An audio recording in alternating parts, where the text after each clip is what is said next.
ভারতে মুসলিমদের উপর হামলা বেড়েছে।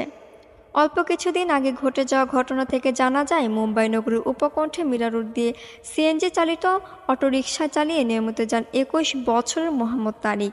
উত্তরাধিকার সূত্রে তিনি এ কাজ করছেন, কিন্তু গত মঙ্গলবার হিন্দু জাতীয়তাবাদীদের একটি মিছিল তার অটোরিকশা থামায়। যুবকরা, বিশেষ করে কম বয়সের তরুণরা, তাকে অটোরিকশা থেকে নামিয়ে বেপরোয়াভাবে চড় থাপ্পড়, কিল, ঘুষি ও লাথি মারতে থাকে।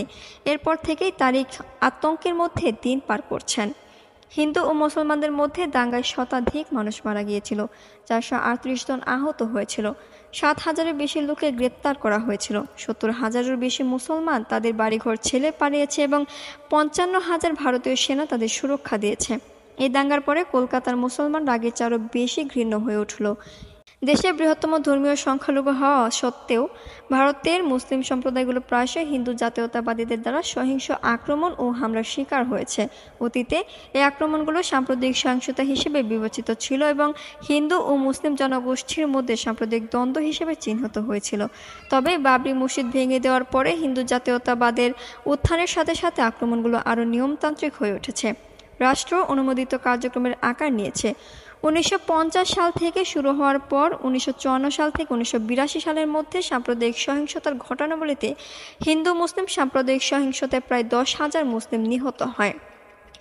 গত সোমবার উত্তরপ্রদেশের অযোধ্যায় রাম মন্দিরের উদ্বোধন করেন, প্রাণ প্রতিষ্ঠা করেন ভারতের প্রধানমন্ত্রী নরেন্দ্র মোদী। এ উদযাপনের অংশ হিসেবে মুম্বাই মিছিলটি বের করা হয়। রাম মন্দির উদ্বোধনের দিন থেকেই ভারতের ধর্মীয় সংখ্যালঘুদের উপর হামলা ও সহিংসতা বেড়েছে, যা ১৯৫০ সালে প্রণীত দেশটির সংবিধানের বিরোধী। মন্দির উদ্বোধনের পর আগুন দেওয়া হয় উত্তর ভারতের রাজ্য বিহারের কবরস্থানে। দক্ষিণ ভারতের এক মুসলিম ব্যক্তিকে নগ্ন করে ঘুরানো হয়। একটি চার্চের মাথায় উগ্র হিন্দুত্বের পতাকা উড়িয়ে দেওয়া হয় মধ্য ভারতে।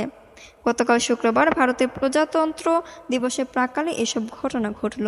আব্দুল হক বলেন, এ দেশ তার কাছে ক্রমেই অপরিচিত হয়ে উঠছে। মুসলিমরা এখান থেকে যেন উচ্ছিষ্ট। মীরা রোডে সেদিন অনেক লোক ছিল, কিন্তু কেউ আমার ছেলেকে রক্ষা করতে এগিয়ে আসেনি। কি নির্লজ্জ সমাজ! এ যেন অন্ধের শহর।